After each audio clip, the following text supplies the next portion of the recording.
नमस्कार दोस्तों, मैं सुधा मिश्रा कैलिबर अड्डा पे आप सभी का स्वागत करती हूँ। हम सब पढ़ने जा रहे हैं हिंदी। हिंदी में भी वीडियो का हमारा री एग्ज़ाम होने वाला है, डेट उसकी आ चुकी है। आप सभी तैयारी करने के मूड में होंगे और तैयारी आपकी हो गई है। हिंदी हिंदी ऐसा सब्जेक्ट है, आमतौर पर हमको लगता है कि हमको सब कुछ आता है, पर जब हम खोल के बैठते हैं अपनी किताबें तो या क्वेश्चन सेट लेके बैठते हैं तो बहुत ऐसी-ऐसी बारीक जगह आती है जहाँ पे हम अटक जाते हैं। तो आपके ये जो अटकने वाली प्रॉब्लम है या छोटी-छोटी जो हमारी गलतियाँ होती हैं, वो छोटे-छोटे कंटेंट में ही होती हैं। तो जो कंटेंट आपके वीडियो के एग्ज़ाम में आने वाले हैं, वो उन कंटेंट पे हम एक-एक टॉपिक वाइज़ उसको वन शॉट में इस तरह से क्लियर करेंगे कि आपको चीज़ें याद करने की ज़रूरत नहीं पड़ेंगी। आपको चीज़ें रट्टा मारने की बिल्कुल भी ज़रूरत नहीं है, चीज़ें समझने की ज़रूरत है। चीज़ें एक-एक पॉइंट में आप समझते जाएँगे और आपको उस टॉपिक से रिलेटेड जितने भी क्वेश्चन जितना भी इधर से घुमा के, उधर से घुमा के कैसे भी क्वेश्चन पूछेगा आपका चुटकियों में हल हो जाएगा। आपको बिल्कुल भी परेशान होने की ज़रूरत नहीं है, आप चैनल पे विज़िट करें, चैनल पर विज़िट करेंगे तो आपकी सारी समस्याएँ जो हिंदी से संबंधित है, सारी समस्याएँ दूर हो जाएँगी। वीडियो के एग्ज़ाम के अलावा वन दरोगा का एग्ज़ाम है या आपका यूपीएसआई का या ऐसे बहुत सारे एग्ज़ाम है, यूपी पीसीएस के एग्ज़ाम में भी इससे जो छोटे-छोटे क्वेश्चन बनते हैं वो सारे बिल्कुल एक मिनट भी आपको नहीं लगेगा, आपको उसके उत्तर आ जाएँगे। लेकिन ज़रूरत है उनको पॉइंट वाइज़ पढ़ने की। तो पहले हम सिलेबस के बारे में डिस्कस करेंगे कि क्या-क्या क्वेश्चन इस वीडियो के री एग्ज़ाम में आने वाले हैं, किस-किस टॉपिक से रिलेटेड आने वाले हैं। ठीक है? तो ये हमारा वीडियो का री एग्ज़ाम जो होने वाला है, ये उसका सिलेबस कह लीजिए।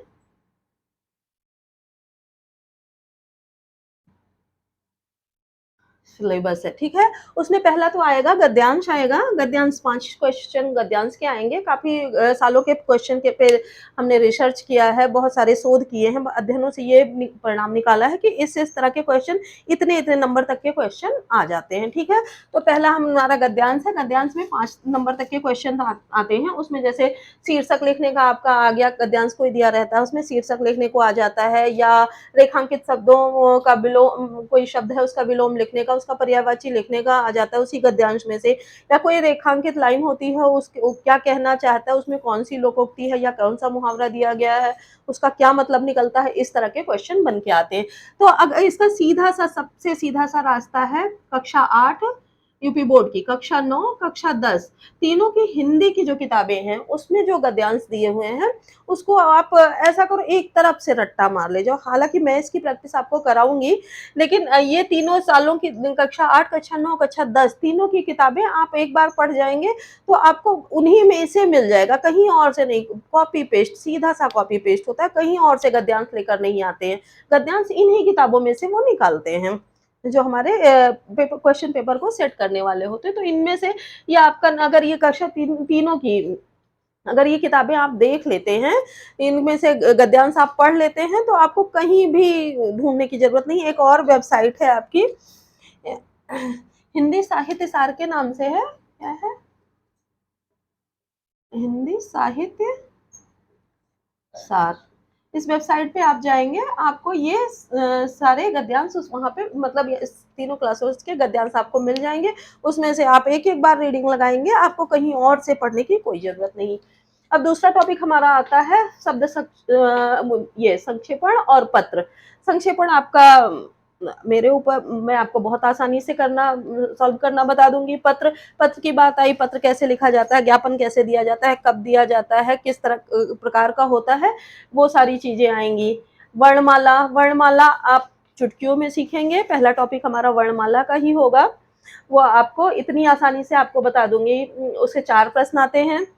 चारों प्रश्न बहुत आसानी से आप कर ले जाएँगे, 4 क्या आप अगर 8 क्वेश्चन भी पूछ लेता है, चाहे जिधर से घुमा के पूछेगा, इस तरह से आपको तैयारी कराऊँगी कि आपको किसी तरह की कोई और चीज़ें देखने की ज़रूरत नहीं। लिंग भी, संधि कितने प्रकार की होती है, कौन-सी संधि है, समास प्रकार आएँगे या कोई शब्द दे दिया, इसमें कौन-सा समास है, कौन-सा अव्यय इसमें कौन-सा पद अव्यय है, इस तरह के क्वेश्चन आ जाते हैं। उपसर्ग, उपसर्ग में क्योंकि उपसर्ग आगे जुड़ने वाला शब्द उपसर्ग होता है या पीछे जो शब्द के जुड़ता है, शब्दांश में जुड़ने वाला, तो इस तरह से क्वेश्चन आते हैं। प्रत्यय भी इसी तरह का आता है, 2 प्रश्न प्रत्यय से भी आएँगे। आपका तत्सम तद्भव शब्द भी इसी तरह का आता है।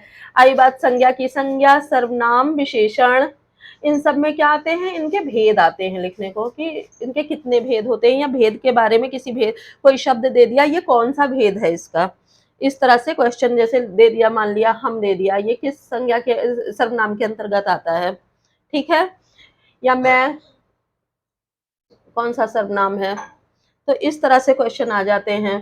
क्रिया ये विशेषण से विशेष से भी 3 क्वेश्चन आते हैं, इसमें के भेद जानने जरूरी है। क्रिया से आपके सकर्मक अकर्मक 2 ही क्रियाएं बनती हैं, बहुत छोटा सा टॉपिक है, इससे 1 क्वेश्चन बनता है।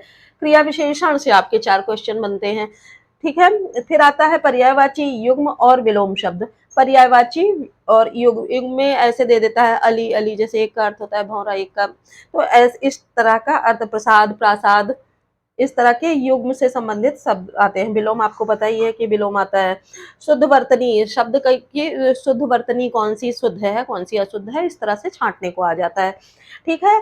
तो इसमें कुछ जो टॉपिक है वो ऐसे हैं कि आप पढ़ लेंगे, उसमें गलती के कोई चांस नहीं होते हैं। जैसे ये आपका हो गया, ये हो गया, वर्णमाला हो गया, लिंग हो गया, संधि हो गया, समास हो गया, उपसर्ग हो गया, प्रत्यय हो गया, संज्ञा हो गया, ठीक है। ये जो टॉपिक में लगाती जा रही हूँ, इनमें आप ये कंटेंट पढ़ेंगे, कहीं गलती होने के चांसेस नहीं होते। गलती होने के चांसेस कहाँ रहते हैं, पर्यायवाची में, ये आपके गलत हो सकते हैं। तत्सम तद्भव आपका गलत हो सकता है, ठीक है। कई बार गलतियां इसमें, अगर जो विलोम शब्द वगैरह आ गए, विलोम कई बार ऐसे आ जाती है, ऐसे पर्यायवाची आ जाती है, ऐसे विलोम शब्द आ जाते हैं, ऐसे युग्म शब्द आ जाते हैं कि हमने सुना ही नहीं है, क्योंकि इनका तो अथाह भंडार है, तो वो हम कभी सुने नहीं होते हैं, तो उनसे हमें गलतियां हो जाती। इसके अलावा आएगा लेखक के नाम, उनकी रचनाएं, लेखक के नाम और उनकी रचनाओं में क्या करना है कि आपको मेन जो है, आपके रामधारी सिंह दिनकर हो गए, मैथिली शरण गुप्त हो गए, सूर्यकांत त्रिपाठी निराला जी हो गए, ऐसे जो मेन हमारे हैं, जयशंकर प्रसाद हो गए, तो उनकी रचनाएं हमको पढ़ के जाना है, ज्यादातर उन्हीं से आ जाता है, बहुत ज्यादा डीप में नहीं जाता है। जो मेन रचनाएं हैं उन्हीं से संबंधित आ जाती हैं किताबों के नाम, वो भी आपको जो इम्पोर्टेंट है वो आपको लिखवा दूंगी, ठीक है। इसके अलावा मुहावरे लोकोक्तियां आते हैं, लोकोक्तियां मुहावरे, इसमें भी इस तरह के क्वेश्चन आ जाते हैं कि हाँ ये किस भाषा का शब्द है, ये किस भाषा का शब्द है, या कोई लाइन दिया हुआ है, इसमें कौन सा मुहावरा प्रयुक्त हुआ है, या ये इसका इस लोकोक्ति का अर्थ क्या होता है, ठीक है। तो इस तरह के क्वेश्चन आ जाते हैं। तो होपफुली आपको ये क्या क्या चीजें आएंगी वो समझ में आ गया होगा। क्वेश्चन देखते हैं हमारे कितने हो जाते हैं, 5 4 9 4 13 4 17 3 20 21 22 23 24 25 26 27 28 29 30 31 32 33 34 35 36 37 38 39 40 41 42 43 44 45 46 47 48 और 2 इससे आता है, तो 50, लगभग 50 क्वेश्चन आपके आ जाते हैं। उसी में से इन सबको भी इंक्लूड हो जाता है, किसी के क्वेश्चन कम ज़्यादा हो जाते हैं, इस तरह से क्वेश्चन आ जाते हैं।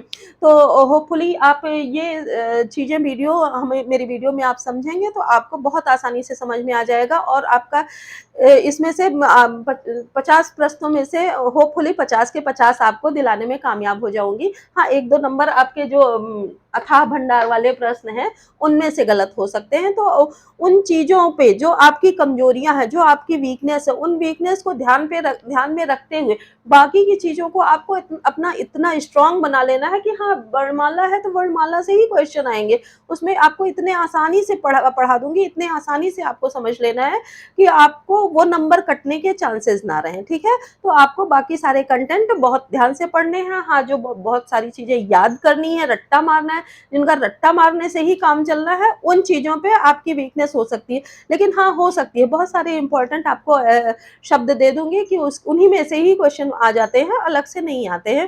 भाई एग्जामिनर को भी तो उतनी ही चीज़ें, लिमिटेड चीज़ें हैं। हाँ, कई बार ऐसा हो जाता है कि एग्जामिनर बहुत कहीं से ढूंढ के कोई पर्यायवाची दे देता है, कोई विलोम शब्द दे देता है कि हाँ हमने नहीं सुना हो, पर होपफुली आपको इतने क्वेश्चन मैं आपको दे दूंगी कि उन्हीं में से आ जाएंगे, ठीक है।